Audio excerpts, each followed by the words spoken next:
Then I was shipped out. We were in a man-sized war.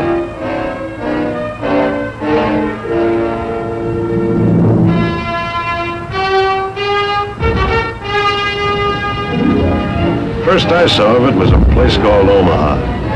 And I don't mean Nebraska. It was a beach off Normandy.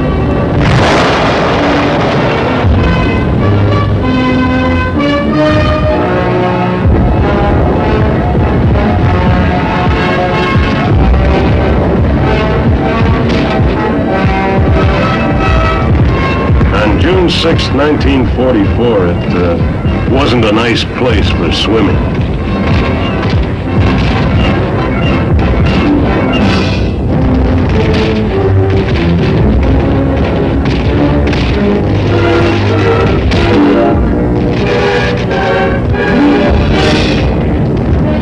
After that, the days kind of got telescoped. We slugged and the enemy slugged back. We slugged harder.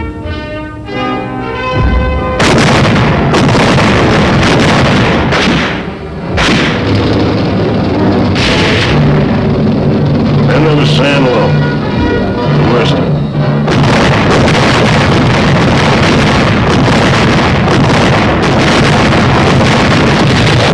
That's where we smashed the best the Nazi could put up. After that, we drove on through France, pushing him over wherever he stood up to fight.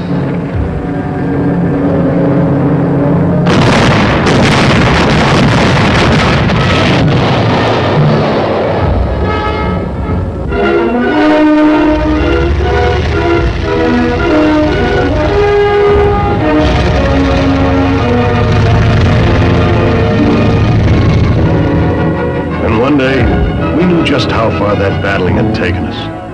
It was August 25th.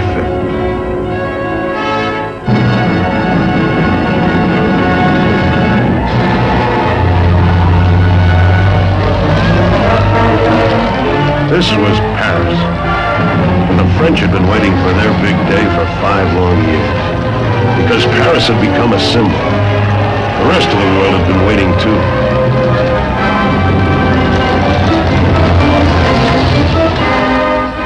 We were there, of course. One whole division, all spruced up.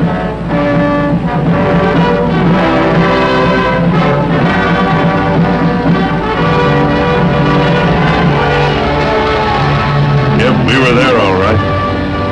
But not for long.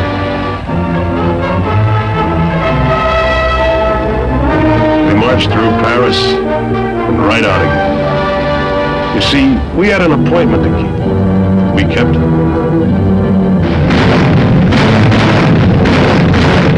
It was still war. The enemy wasn't folding yet. He was fighting small-scale actions to hold us while he pulled back to regroup.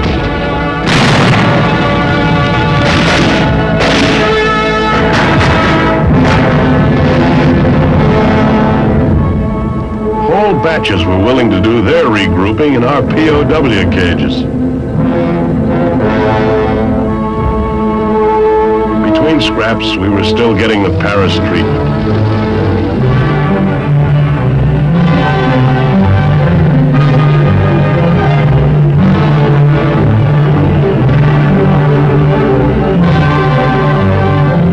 But after the treatment, there'd always be another hassle. Town to take, a river to cross.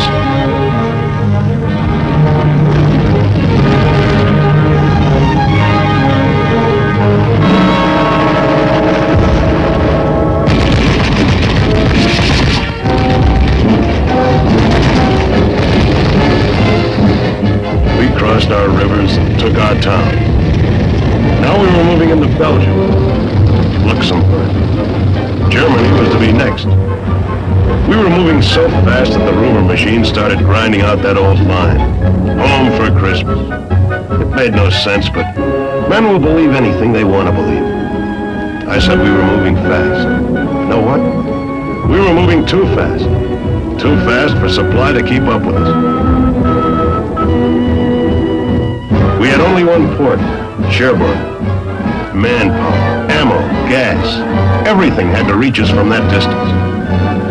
key to the great Belgian port of Antwerp. But the Nazi knew that, too, and held on to it. The war had just about destroyed France's railroads and rolling stock. And so from Cherbourg and even those Normandy beaches where we'd landed, trucks had to haul everything we needed. Top-rank planning had figured on an October offensive, but the supply problem was going to delay that final knockout punch.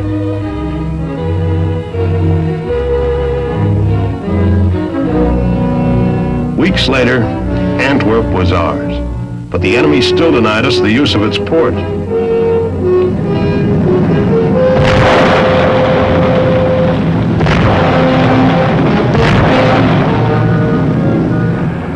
It was beyond Antwerp we got our first setback. An airborne attack that was going to outflank the enemy and take us right into central Germany was stopped cold. Nijmegen ended talk about a quick finish to the war.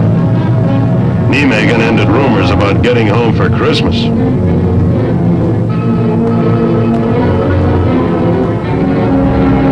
All of those weeks our buildup had gone on. Still meant hauling from Cherbourg and the beaches, but now we had a super speed system. It was called the Red Ball Express, and to get us set for an all-out offensive, it worked round the clock.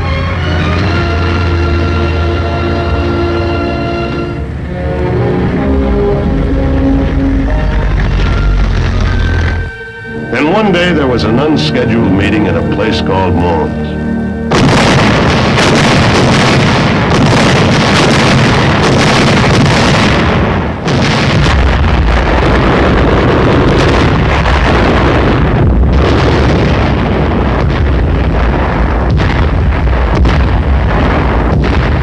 That little slugfest at Mons had knocked off 2 Nazi armies.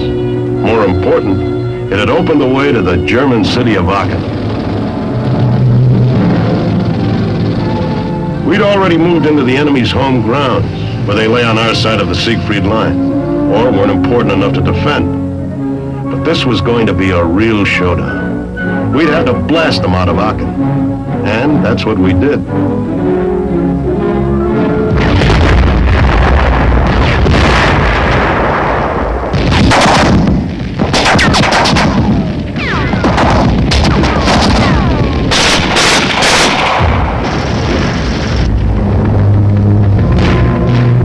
Nice flags began to pop up around town. And being polite, we broke out one of our own.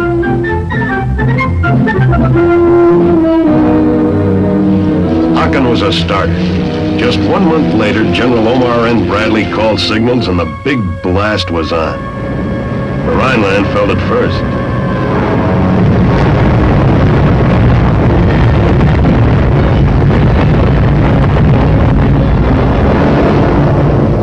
Between us and the Rhineland stretched that Siegfried Line. Its entire length still intact except where we'd crashed through it at Aachen. The enemy orders called for a stand or die fight against the foreign invaders. That was us. Assault by air could only soften. The rest was up to us.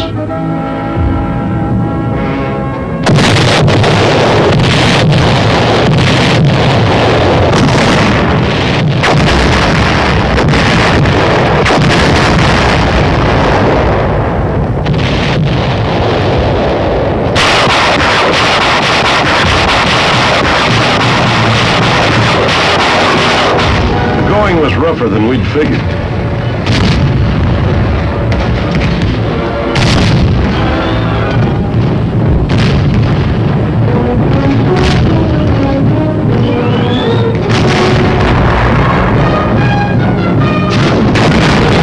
When you can't stand and you don't want to die, well, there's always a third way. Now we went after our biggest target so far, the fortress city of Metz.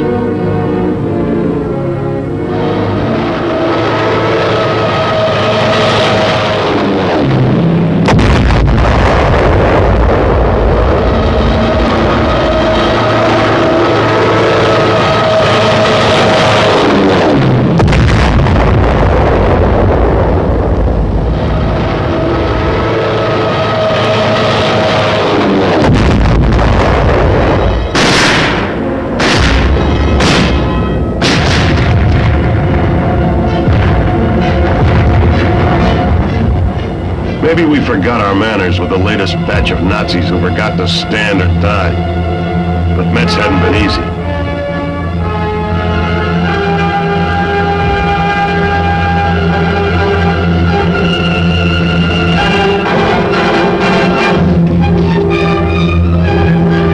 Nothing was going to be easy anywhere along our lines. For the Nazi Wehrmacht was tough.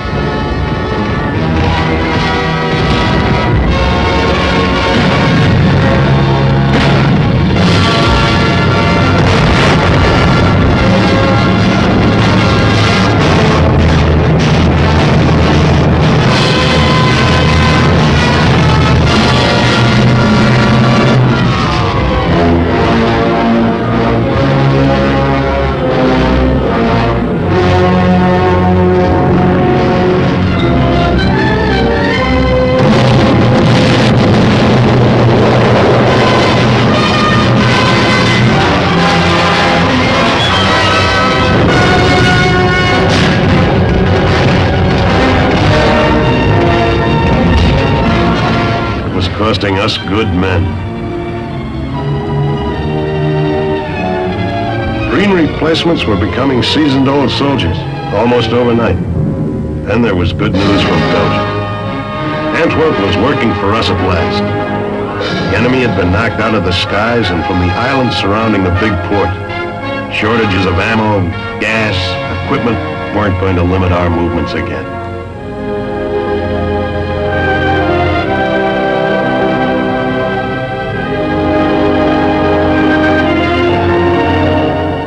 Things we needed were coming in. But those weeks we'd lost were going to help hand us our heaviest jolt. For now it was winter. Once upon a time, armies just stopped fighting when winter hit. Winter slowed down movement. Winter meant additional hardship. But we couldn't give up the initiative. We had to go on.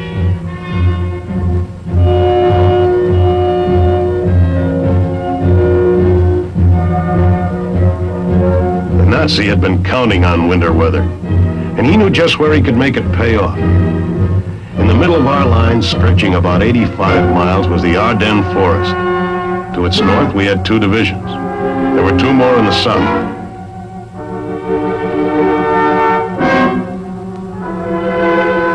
We were using the Ardennes as a combined training and rest area.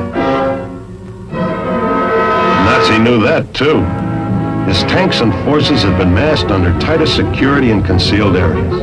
Now he lashed out. It was a now or never gamble. With his dwindling reserves of equipment and toughened veterans from the Russian campaigns, he aimed to split us in 2 and drive on to retake Antwerp.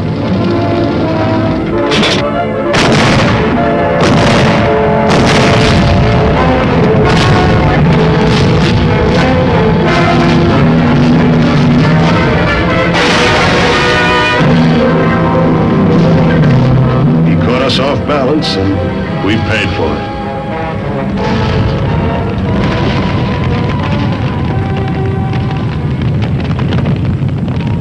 Once again, the natives were leaving their farms with everything they could carry.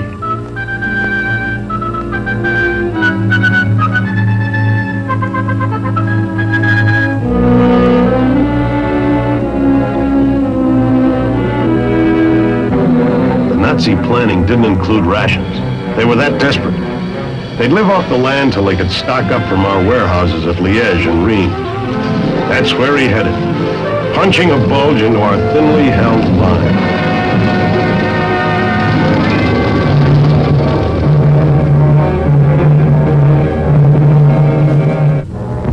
Outside a little town nobody'd ever heard of, named Bastogne, we dug in. For Bastogne commanded the highways to those cities. We dug in and held 24 hours a day while we waited for relief. There weren't any more cooks, company clerks, bakers. Only fighting men.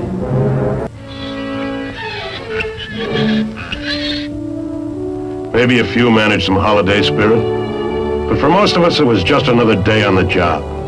A soldier's job. The job was going to get tougher. And so was the weather.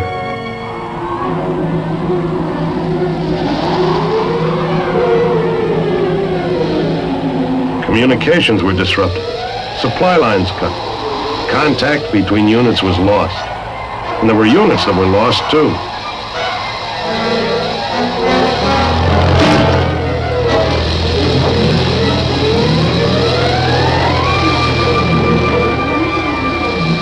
There was no telling where the enemy had been or where he was going to be.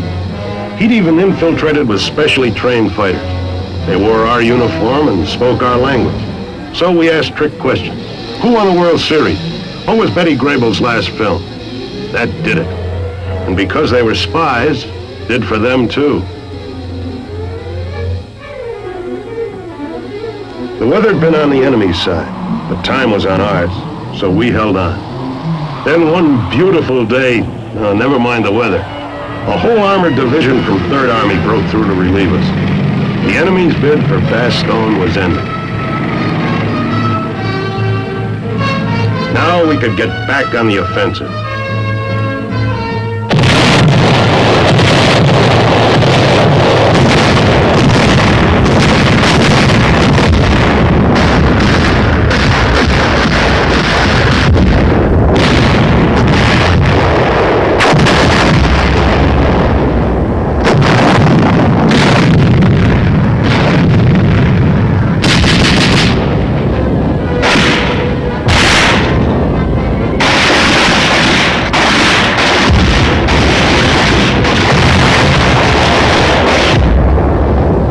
He could still hit us for losses, but the steam was gone from his counterpunch.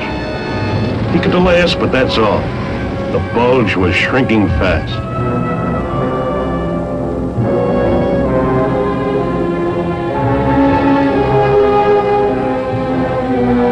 The Wehrmacht's strength was melting, and so were the snow and ice that had helped.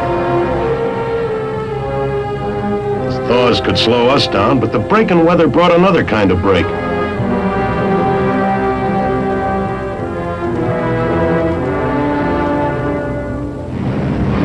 Clearing skies brought us air support.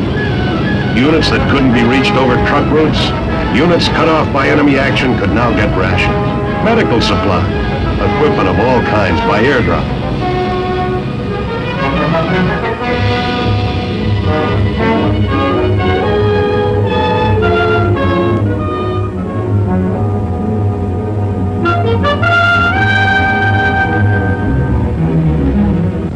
More important, air action could help us smash resistance and help pitch the Nazi back onto his own soil.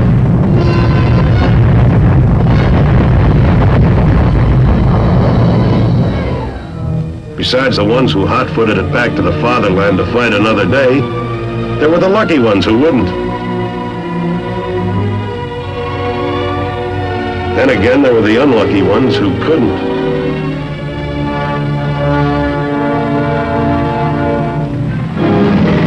What about us? Well, we'd won our battle. The Battle of the Bulge.